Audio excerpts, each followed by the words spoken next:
Welcome everyone to today's webinar, where we will be discussing neurodiversity in the workplace and the effects on the menopause. I'm Mel, I'm the Membership Manager at Wellbeing of Women, and I oversee our Employer Membership Programme, which is our one-stop shop for supporting women's health in the workplace. I am delighted today to be joined by autism mentors and consultants, Karen Lawrence Gamble and Callum Gamble. And Karen and Callum both bring a wealth of knowledge and experience of neurodiversity, as well as the relationship between autism and women's health. In today's session, Karen and Callum will be giving us an overview of neurodiversity with a focus on women in the workplace, the impact of the menopause, and how employers can support neurodivergent colleagues. They'll also be giving sharing their own lived experience perspective on it as well, of living with autism and ADHD and the impact of the menopause. There will be time for questions at the end, so please do post your questions in the chat. We will get to as many questions as we possibly can, and any that we don't come to, we'll be able to send out responses after the session.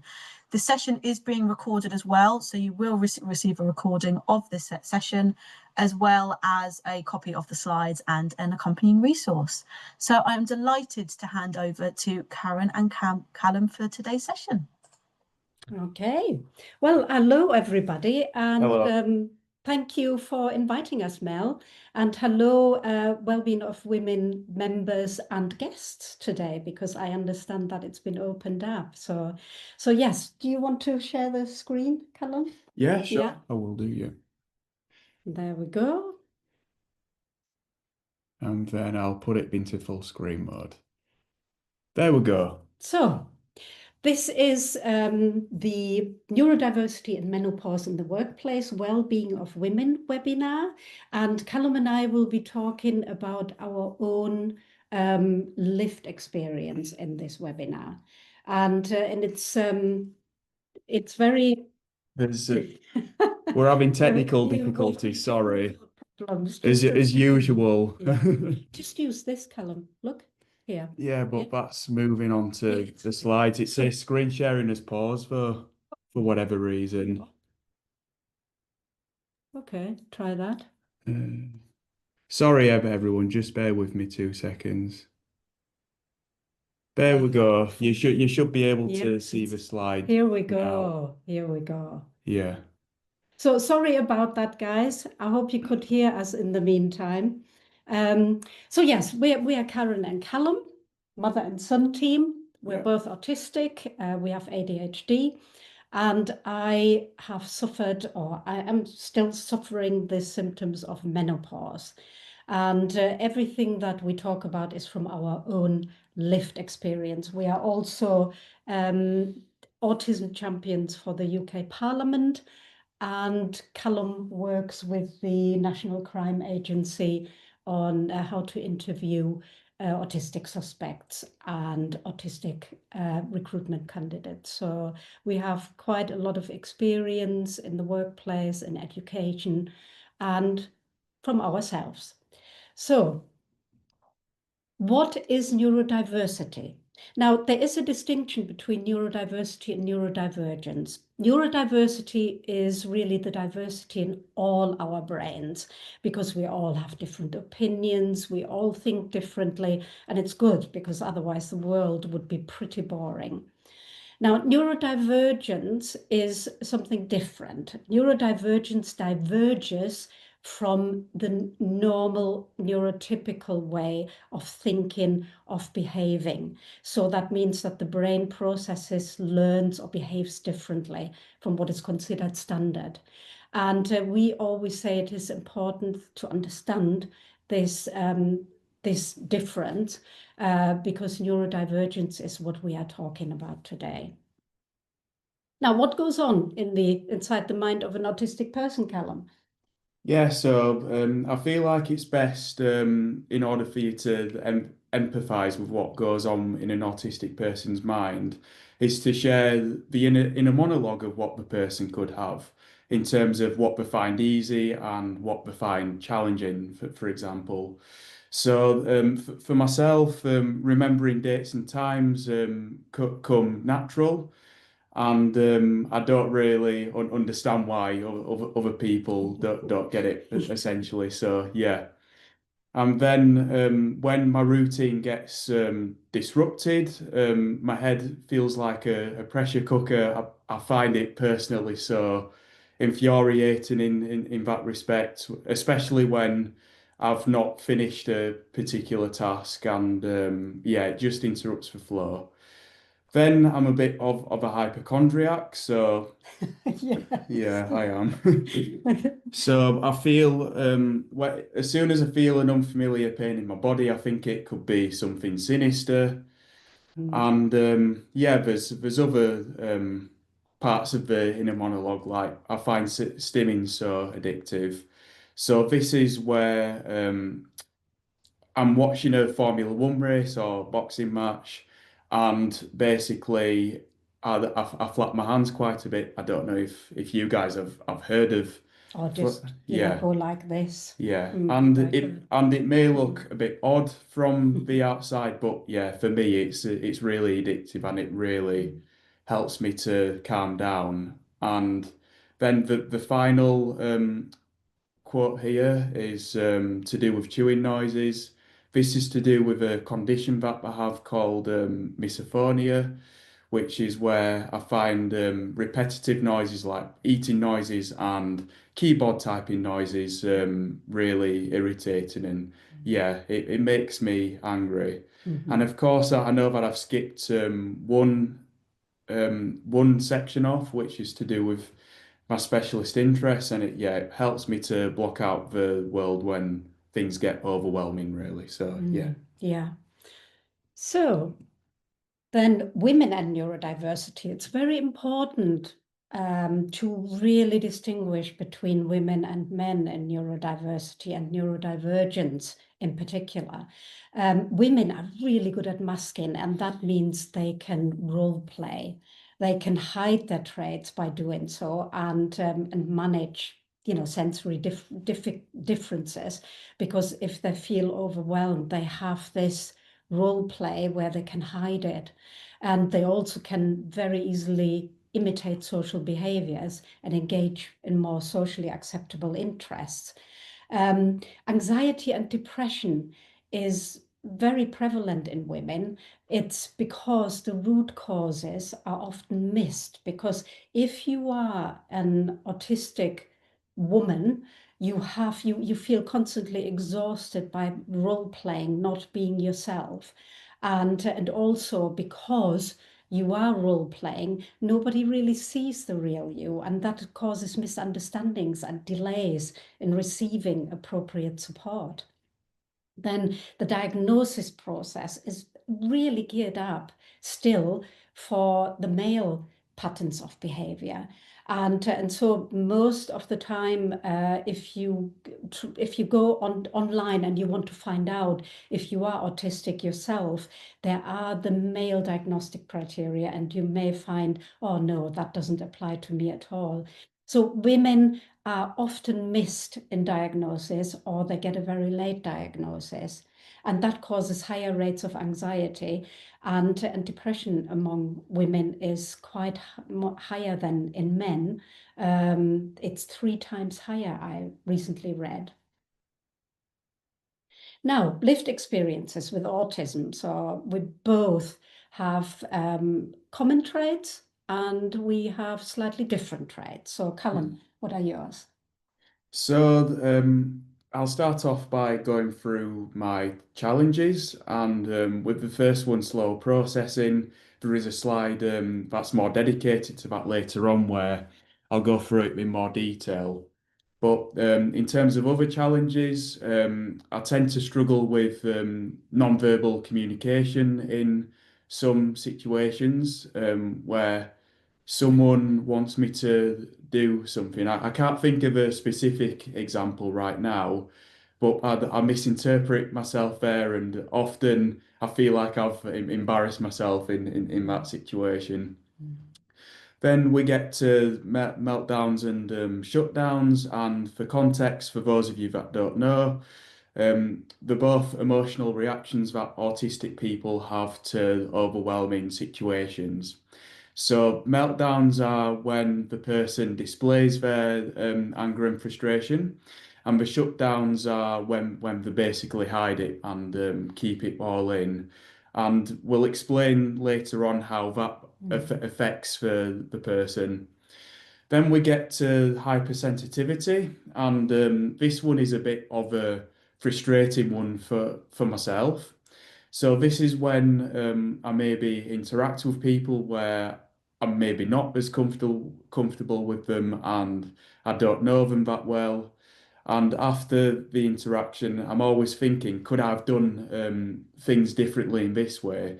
Could I have done them better in that way? Did I come across awkward in that sense?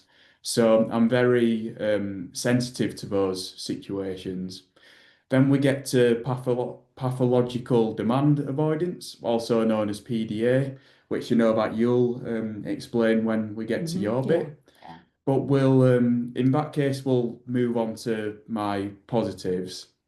And at this stage again, I'm just going to basically list them as they're displayed on the screen. And again, there's a slide later on dedicated to explaining them. So I feel like my autism gives me a fresh perspective. Then structure and discipline really helps me to get through really hard tasks that may feel like a real uphill battle. And there's also resilience in this respect as well. And I also, as I mentioned in the sort of inner monologue slide, I have the ability to recall dates and locations of specific events.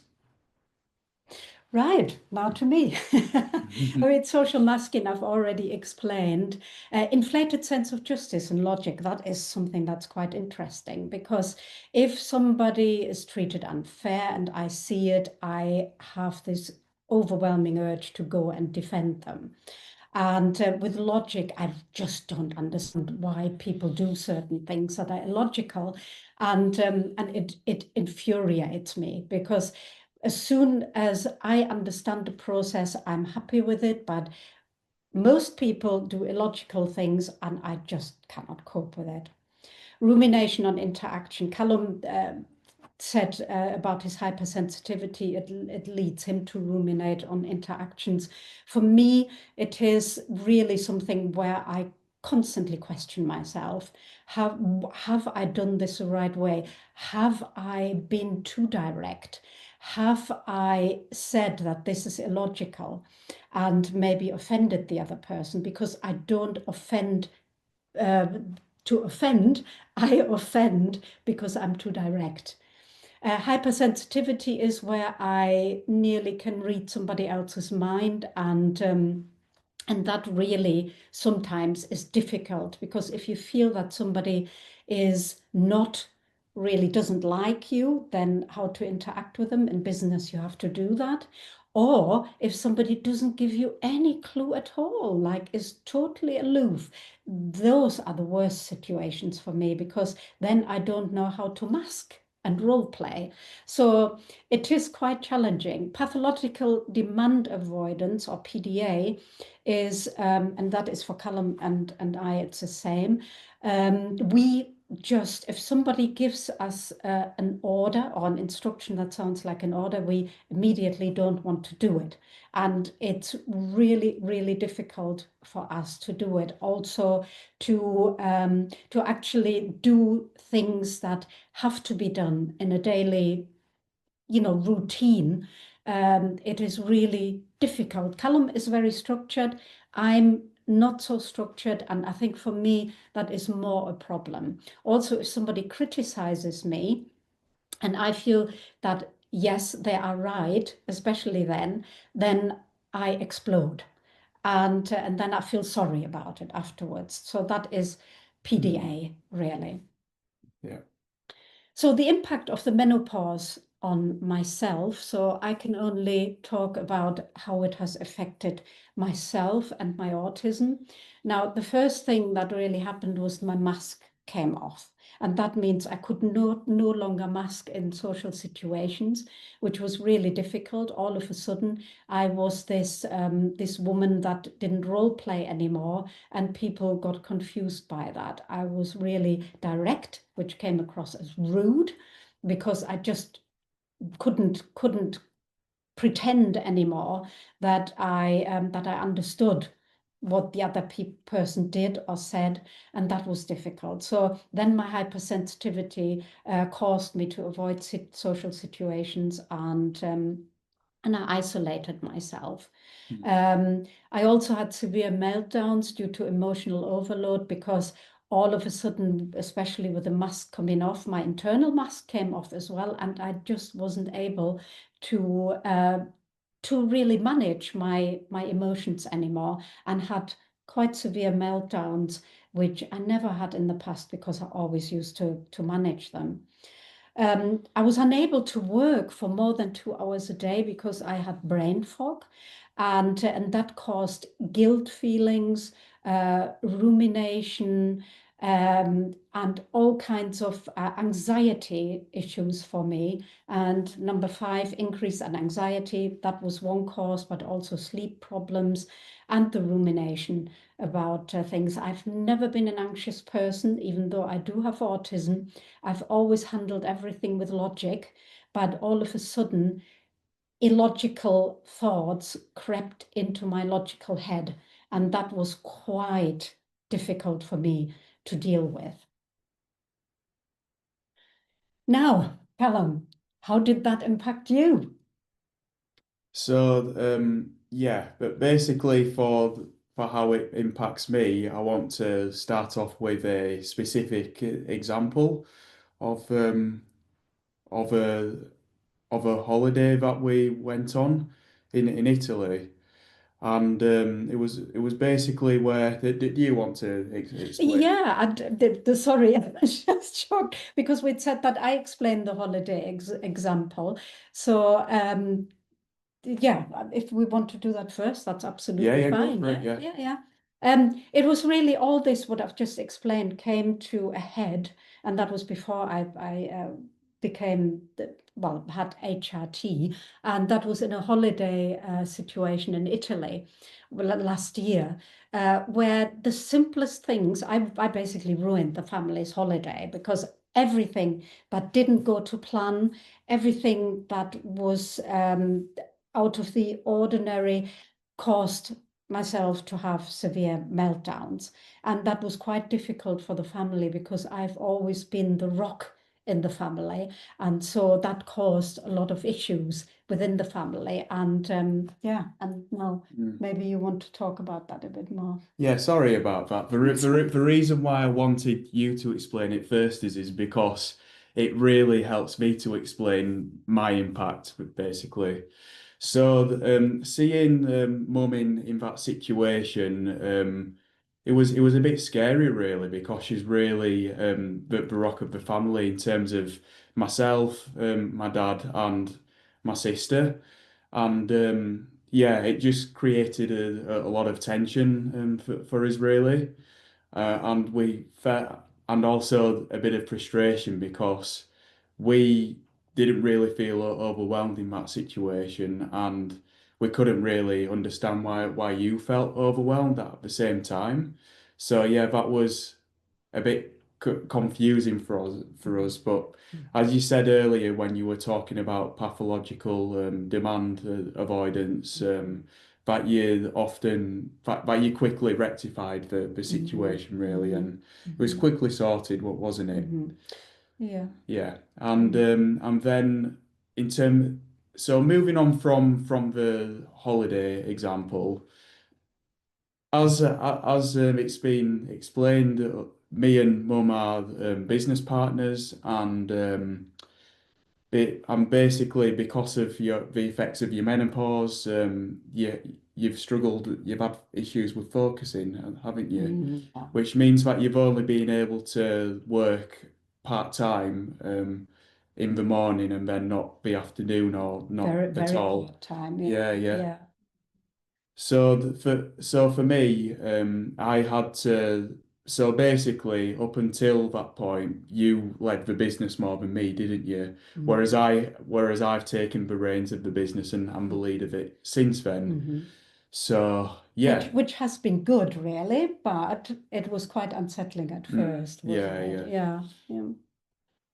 So we should also mention the effects of autism on life stages and women's health, because we are talking about well-being of women. And some effects of autism on life stages and women's health include, for example, periods. They can cause women to feel that, I mean, periods are uncomfortable, but when you are autistic, you can feel these much sharper because they're the sensory issues of during painful periods or heavy bleeding, and it upends your whole life, and you may not, for a full week or 2 weeks, depending on how it affects you, you may not be able to work at that time. Then the overwhelm during changes in your body or changes in your routine during pregnancy, or if you have fertility issues and you need to manage them, can be very, very overwhelming. And then fertility management, PDA, can play a part there as well. If you have to do certain things at certain times, and that can really affect somebody with autism. And the emotional overload, if anything goes wrong during the pregnancy, or you have complications, or even a pregnancy loss, can be unbearable. So all these issues are very uncomfortable, but for autistic women, they can become wholly unbearable. Now, my lived experience examples, we talked about the holiday in Italy, just to give you a specific example, but altogether, I just remember my husband saying to me when all the menopause symptoms started, which I did not recognize as menopause symptoms, he said to me, "Your autism is getting worse." And I was thinking, yes, is that normal when you get older? And it was actually a conversation that I had with a family member that gave me that light bulb moment that I was in the menopause. But everything felt more intense and unbearable because of the hormonal fluctuations and me not knowing my body anymore. That caused so many sensory issues for me.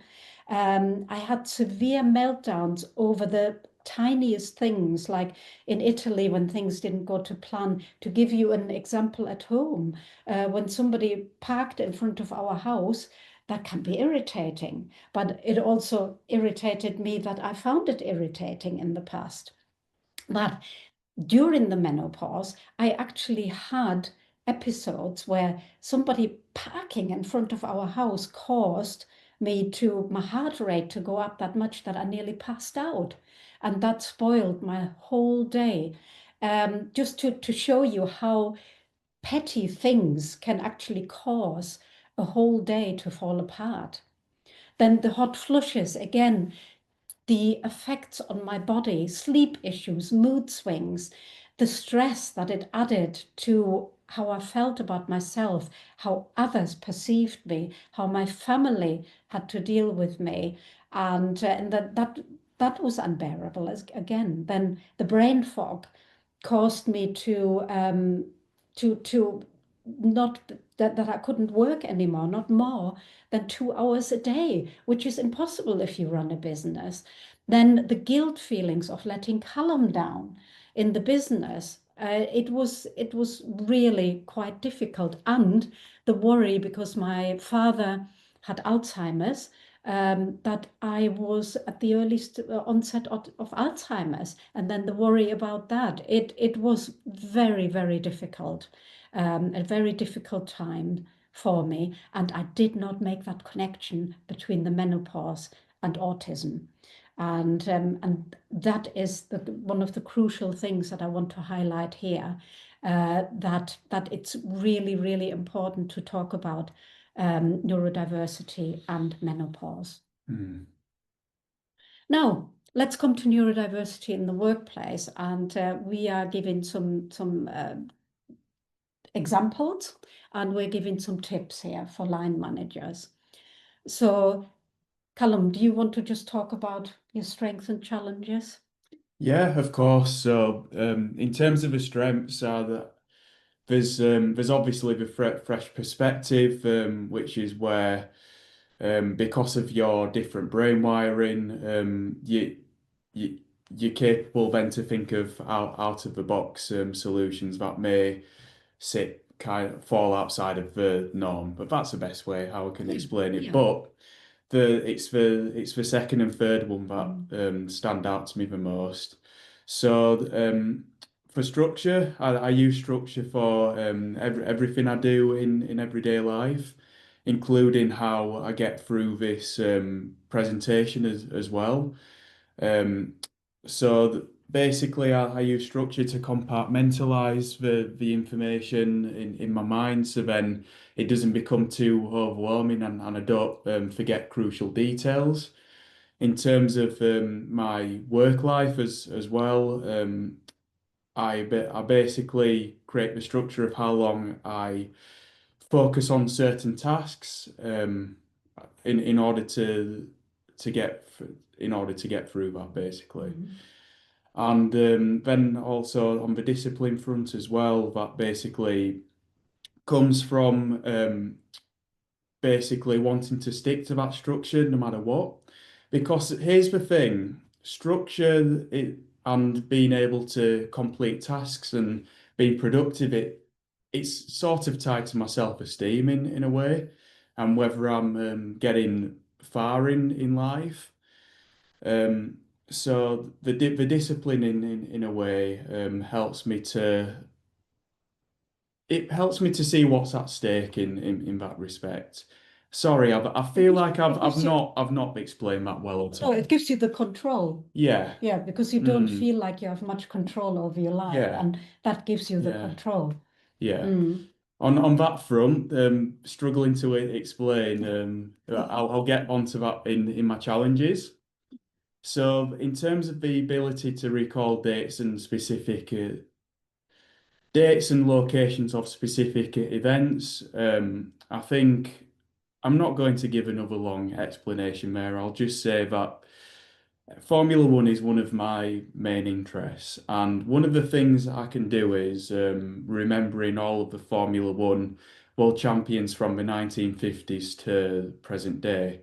So if you ask me a specific year, I'll be able to tell you the drivers world champion. Or if there was a crash at a specific race, for example, I'd be able to tell you which circuit it was on and at which corner, for example.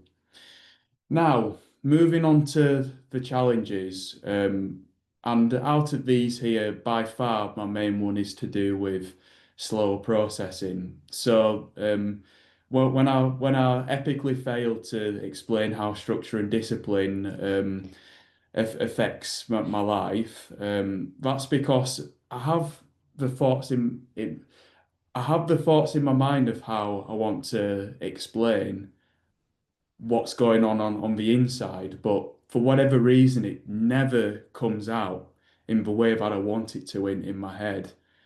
And I don't know why that's the case. I think, yeah, it's to do with processing everything else in the presentation.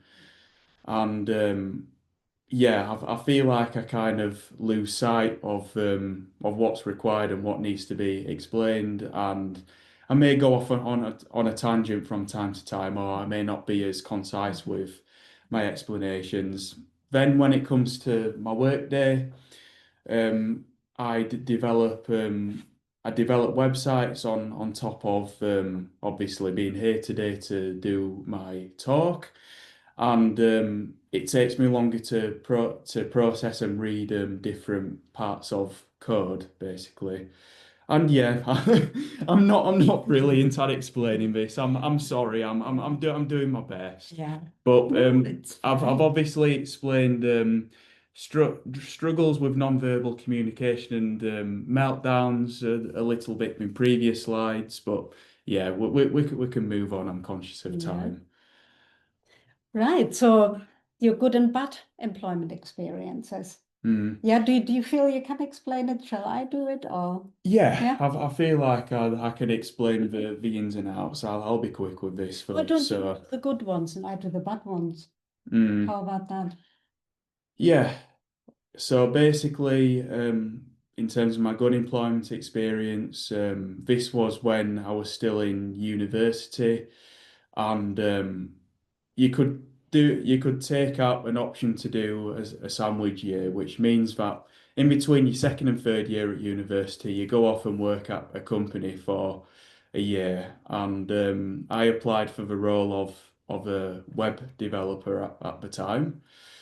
And anyway, it all went well in terms of the recruitment process, in terms of my job interviews and the actual working days themselves, more or less. So I think they were very welcoming in terms of the job interview itself.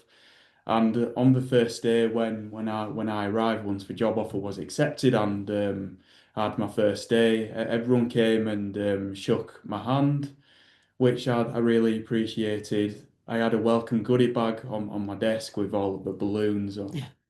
Yeah. Mhm. And yeah, in terms of the working environment after then, it was really relaxed, which helped me to improve my productivity. I was put on live client work within a few weeks, but under the supervision of the manager, so I wasn't as scared of making mistakes that would hold myself and the company back.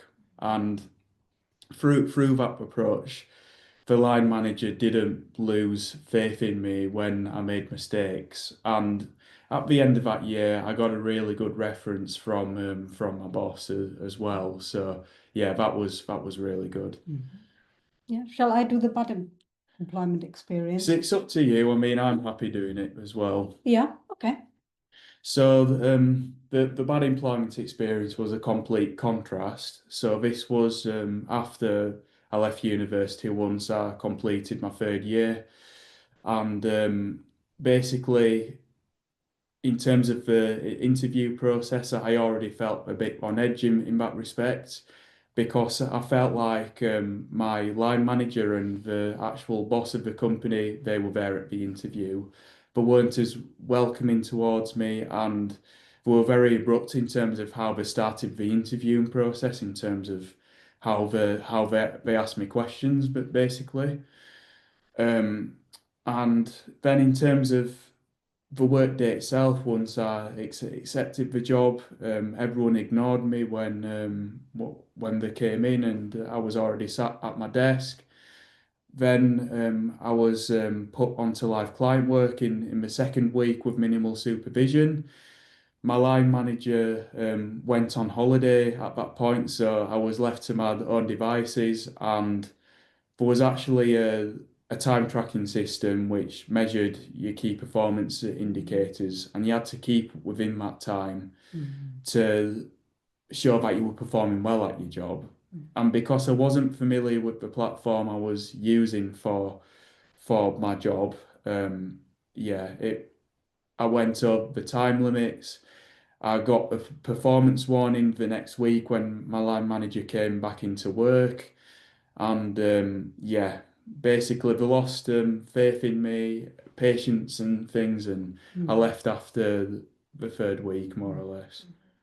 Yeah, but the good thing is that we started our own business to show everybody how it's Yeah, done. yeah, So what we always say is it's a two-way process because very often the onus is put on the line managers and the employers, and yes, of course, they should make the necessary adjustments for a neurodivergent employee. But it's quite important as well that the neurodivergent employee does that they do their bit as well, and that means highlight your strength. Make sure that everybody knows what you're good at because there is too much focus on the challenges. Then, but be open about your challenges because you cannot ignore them. But at least if you are open about your challenges, you are then will be able to give positive solutions to your employer by highlighting your strength and say, I cannot do this, but this is my strength. And if you put me on work like that, or if you let me do this way, then I can complete this task. But also accept compromises, because reasonable adjustments are reasonable. So some employers cannot make adjustments for you, but they can offer compromises. And to be able to accept a compromise is the first way, really, of having a good relationship with your employer. And so it is a two-way process. That's really important. Mm. Now, approaching conversations about neurodivergence is quite, there was an ACAS study which was published at the beginning of the year in January, and 39% of the 1,650 line managers that were interviewed said that they found it extremely difficult to start a conversation about neurodivergence. Now, what we are saying is the focus needs to be on acknowledging the challenges and focusing on help rather than any neurodivergent condition that may be suspected or that has been diagnosed. And that is the first way of finding a way to solve that problem. Mm-hmm. Do you want to? And being respectful and non-judgmental. If neurodivergence is disclosed or if challenges are disclosed, that is very important as well. So always have an open mind to working differently. Mm-hmm. Yeah. Create a safe and private environment. So if you have a conversation, then go to an environment that is private. Don't just do it in front of everybody in the office, but I think that is common sense, but we should still say it. Use clear and straightforward language, and that is like Callum often misunderstands things through to his slower, because of his slower processing. Yeah. So it's very important as well that that if you also notice that the employee hasn't understood you, to repeat it. And listen and be supportive. Always have this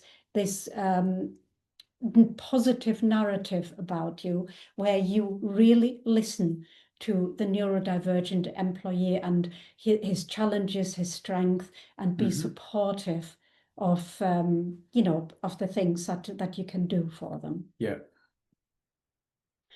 Now, what to look out for is someone's behavior changes, and that is now we're back into the menopause territory. If you see, well, it is neurodivergence and menopause. If you notice that somebody behaves differently or communicates differently, that is a warning flag. Watch out for increased stress or anxiety. Be aware of if there is sensory overload, and you can tell that somebody is very, very uncomfortable with maybe light changes, temperature changes, noises. And always pay attention if you notice that somebody is isolating themselves. It's really been clued into your team. And as a line manager, you have a team, and you should be able to notice that. Now, how to create a safe space at work. As we say, always promote an open and respectful environment. Promote open conversation. And be open-minded that things can be done differently, that they don't have to be done in the same way over and over again. And provide you and have yourself neurodiversity training and awareness, because in that ACAS study, again, 45% of line managers said they lacked knowledge of neurodivergence. 59% lacked knowledge of reasonable adjustments. What were reasonable adjustments? Implement a flexible working arrangement if you can, which is a reasonable adjustment. And create sensory-friendly environments, which means you can give out noise-cancelling headphones to somebody who has got a problem with noise sensory issues like misophonia, what Callum explained before. Now, the affinity effect of autism is something that we developed, and Callum always says that his life is like a roller coaster because he is calm, then a trigger happens, it goes down, he's got a meltdown, and he comes up again. Now, if you work with somebody who's neurodivergent, whether that is ADHD, autism, or even dyslexia, dyspraxia, they have calm and functioning times where things go well, everything in their environment is going to plan, there are no noise distractions, and so everybody who works with them sees a calm and functioning person. Then a trigger happens, and the person who works with a neurodivergent employee may not know what that trigger is, and all of a sudden they can see that that person deteriorates, has frustration, anger, and goes into a downward spiral. And that's where it comes to the meltdown and shutdown, what Callum explained earlier. And within that phase, in the meltdown and shutdown phase, it is quite important to just leave the person to get out of it. But then when you can tell they are getting into the recovery position, so coming up again on the roller coaster, or the U, as we call it, be supportive and react with a positive narrative, have positive thoughts, and don't be scared. And then you get to the calm and functioning again. We call it the affinity effect because it goes on infinitely in a neurodivergent person's life, and it goes on infinitely in working with a neurodivergent person. But what can be changed is how dramatic the curves are, how far the U-shape goes down, because with time and knowing each other and having open conversations, this can become flatter. And so that is very important. Mm-hmm. Now, so basically, this is my lived experience with autism book. It's available on Amazon in Kindle edition, paperback, and audio book as well. There's also a QR code that you can scan on the right as well, where you can get more information about the book. mm-hmm. And I think it's quite important to say as well that that Callum wrote the book at a time where you were at your lowest. Mm-hmm. And it talks about his story, because he went and he wrote down from his early memories as a non-verbal 4-year-old with autism, writing everything down to how he perceived his diagnosis at the age of 8, and then how he went on to in education, how he went on to when he became an adult. There are some quite funny anecdotes about dating, driving, living on your own for the first time, and then becoming an award-winning entrepreneur. And it helped you accept your autism. It did. Actually, because you struggled, didn't you? Yeah. You struggled for a long time to accept it, and you saw it as something very negative. And then writing about it, Callum all of a sudden saw, oh my God, my autism has made me into this person that I am today, and it's actually great. So that's how he came to see the positive side of his autism. So yeah, and it can be, if you scan the QR code, then you can download you can get onto Amazon where you can buy it.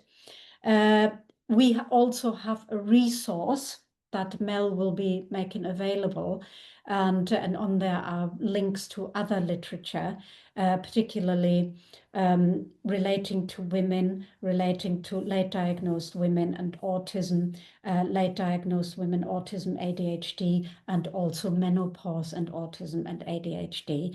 And there are links in that resource to that and other helpful information online. Now, I think we are well in time. We are, yeah. We're in good time. Despite the technical difficulties. We're coming up to the 45 mark. So yes, these are our details, our contact details on how you can get hold of us. Thank you so much for listening. Yeah, thank you, everyone. And we hope that that you enjoyed our talk. And now we go back to Mel and to the question and answer session. So we've got 15 minutes now, so which is great. Yeah, so stop sharing. Thank you so much, Karen and Callum, for that fantastic presentation and overview. The chat has been flooded with some really, really lovely comments from people on the call today who have really resonated with a lot of what you've said, actually, and lots of sharing of people's own experiences, and actually how this is actually, as a result of them attending today, it's going to really support them as a line manager and in the workplace, working with colleagues and things like that. So yeah, lots of really great feedback. Thank you everyone for sharing that, and also lots of praise for you both for the way that you've described everything. I think that's really helped people. I think you being able to bring in your own lived experience and your own lived perspective into the conversation has really kind of helped people really understand more about neurodiversity and neurodivergence. So thank you so much for that. I'm going to dive straight into the questions. We've had quite a lot through. Hopefully we'll get through them all, but if we don't, we will follow up after this session. So we've had a question through from someone who says that they're a menopause champion. So what advice would you give them on helping them to support colleagues that are neurodivergent in managing their menopause symptoms, particularly thinking about the psychological and emotional and cognitive impact that it might have on them? Yeah, I think, first of all, awareness and listening is the first step.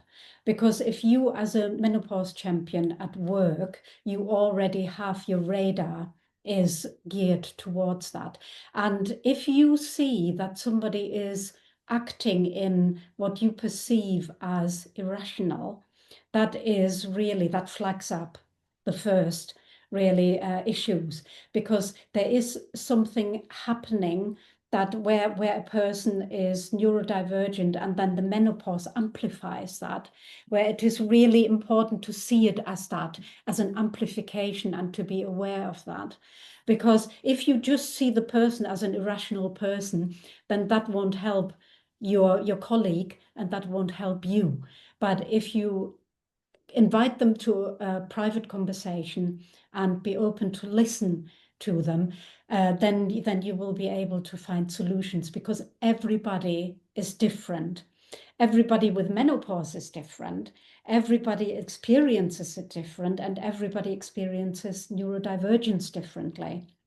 And so when these two come together, there is no difference in how you should approach it. This is an individual, and you will find a way together through open conversation to find a solution on how to make things better for that person and the team. Right. No, that's really, really helpful. And I think there is about understanding and talking to people, and yeah, I think that's a really, really important point. Thank you for that. We did also have a couple of questions around diagnoses and masking and things like that, which obviously, Karen, you mentioned a fair bit. I guess, what would be your advice on how to advocate for yourself to get the right support with your GP or medical professional for the menopausal symptoms and things like that? And then someone has also asked about those that maybe are undiagnosed women who live with neurodiversity and who are also likely to be menopausal. People have said that they were told by their GP that they can't be autistic because they're too articulate. And actually people are now having to go and get diagnosed privately. So how do we begin to encourage women to advocate for themselves when they're going down a diagnosis for autism or ADHD or whatever it might be, but maybe where there's potentially a little bit lack of knowledge, or women are maybe too good at masking their symptoms and are then perceived to not have autism or ADHD? Absolutely. It is a very confusing landscape because, as I said in the presentation, the traditional diagnosis patterns are all geared up for male people. So I am not diagnosed autistic, but I have been, I know obviously through my son, and I also know that I am autistic, and that is enough for me. I have decided not to go down the diagnostic process because for me it is absolutely crystal clear that I am autistic. And I have also joined many or contacted many women that have an late autism diagnosis, and in discussions it became very clear that I was autistic too. And with regards to the masking, it is a coping mechanism, but it also makes us feel very, very exhausted. So, and that's why I talked about the relationship between depression and anxiety and being diagnosed with that, but not with the autism, which is the root cause. Now, in our resource pack, that there is a booklet that you, Mel, will be sending out to everybody together with the recording. There is a link to the National Autistic Society on what to do if you feel you need a diagnosis, and for adults. And there is some very good guidance there. With regards to menopause, once I was convinced that my amplified symptoms came through menopause, I wrote down a checklist. I wrote down exactly what were the symptoms, and I presented that to my GP. So if you come with individual symptoms and if you don't come prepared, then you may get a reaction like that person said. They were sent away. But if you come with documented, with an actual document, that's what I did, and present that to them and say, I can send you this by email as well. That is a complete different narrative, because then they have to do something about it. It is something that you've given a lot of thought. You've not just said, oh, I think I'm autistic. You have actually given that a lot of thought and have documented it.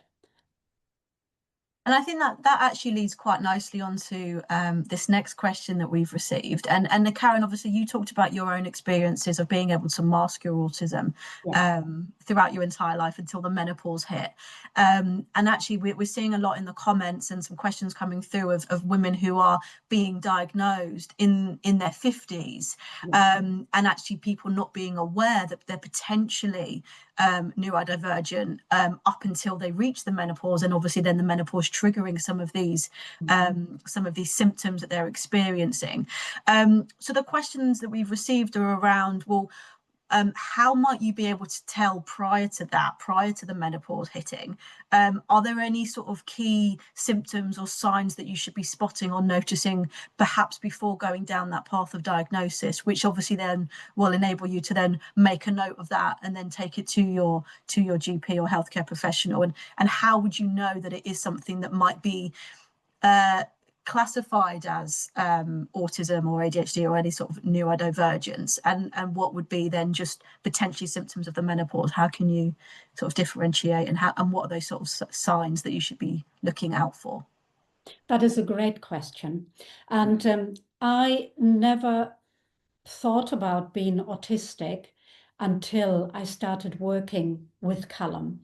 And it was actually Callum who picked it up. I said it for quite a while. You said it for quite a while, and I always said no. Like before, I'm too, I don't have the struggles like you have, but I did have struggles, and I always, and that is the first indication, I always felt like an outsider. And that started from childhood. I always reacted differently to other children. My mum told me that after I said to her, Mum, I'm autistic, she at first said no.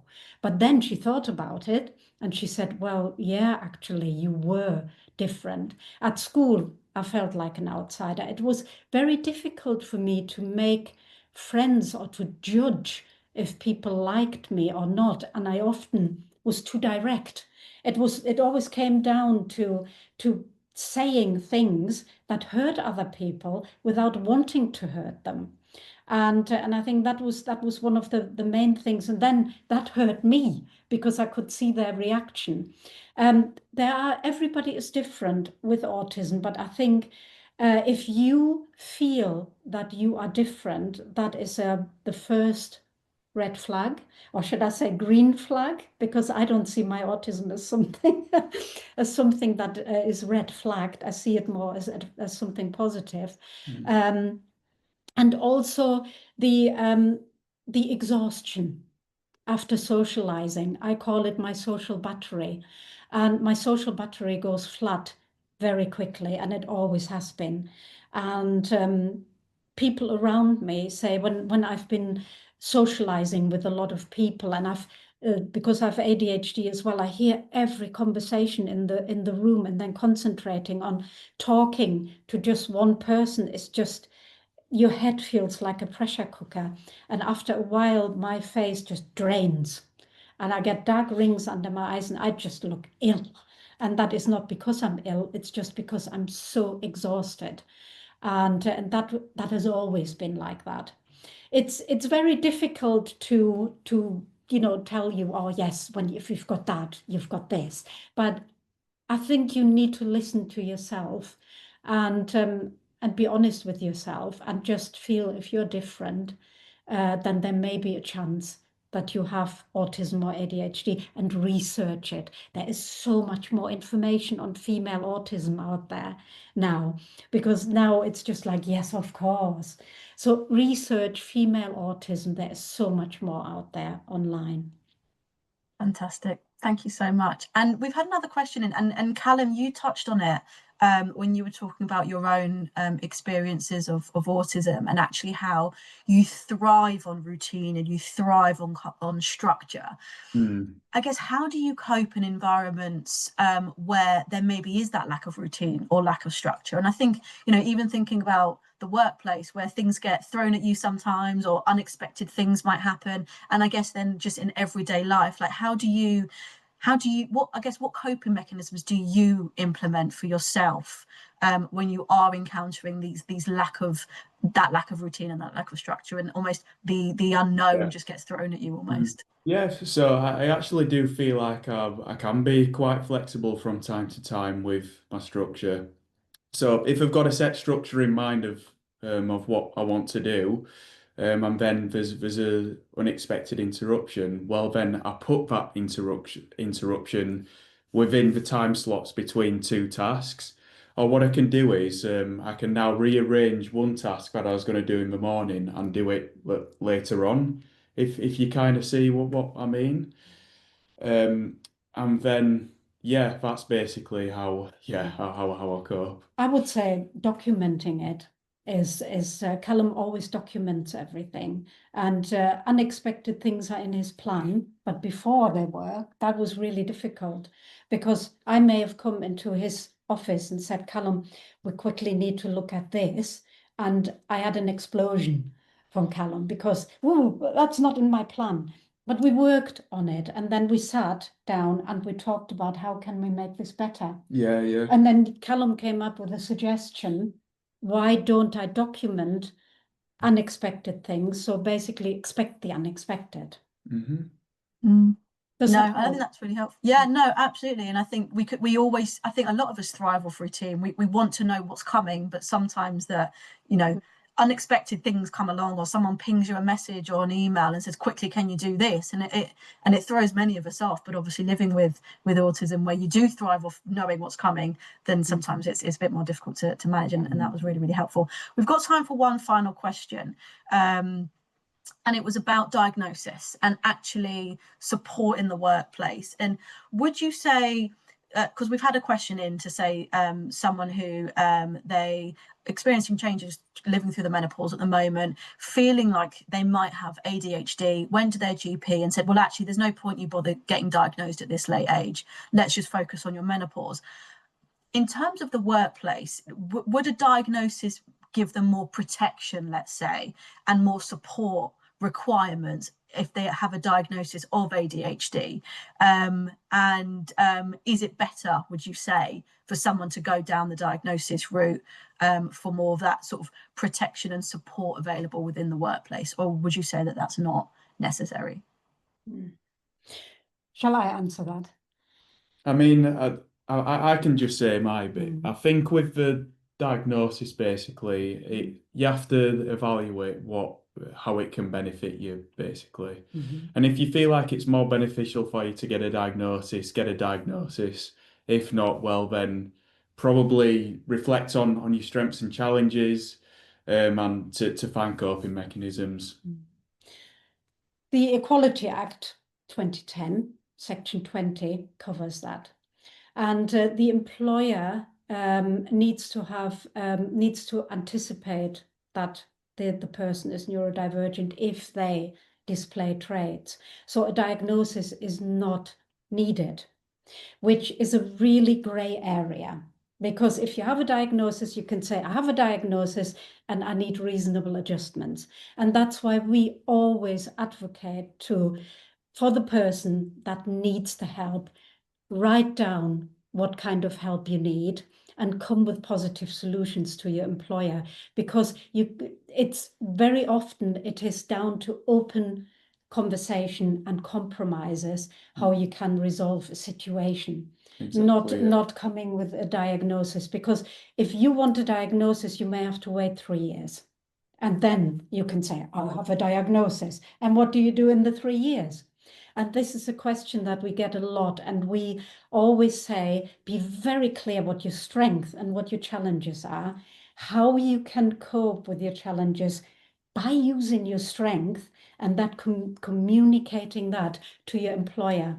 Because an employer will always react better to a positive narrative and also to proactive solutions than actually coming and saying, I think I've got ADHD, I can't get a diagnosis, so here, please, do everything for me that you can.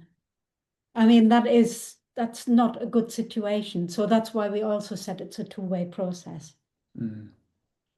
And I think that's fascinating. I think you bring in the Equality Act will really also help in the fact that it does seem to be such a grey area. And we see that in women's health broadly. You know, women's health isn't covered under the Equality Act, but under the disability sector of the Equality Act, there are elements that could be covered. So I think it's really fascinating. And it's helpful to know that, I guess, as an employer, you have a duty to kind of support your employees with reasonable adjustments, whatever it is, regardless of whether they've got a diagnosis or not. So that was really helpful. Unfortunately, we've run out of time. I think we could continue this conversation for a long, long time. And apologies if we didn't get to your question, if you have asked a question. But Karen, Callum, thank you so much for your time. This has been such a valuable session. As everyone knows, we will be sending out a recording of this session, as well as a copy of the slides and the resource. And obviously people in there can find your contact details if they want some more support or more information, or whether they want you to come into their workplace and give some more in-depth talk and support. So thank you so much for both of your times. Thank you to everyone today who has attended. And we look forward to seeing you again soon, and we'll close it there. So thank you so much and enjoy the rest of your day. Well, thank you for asking us. Yeah, thank you, Mel. Have a great day. Bye. Take care. Bye-bye. Bye.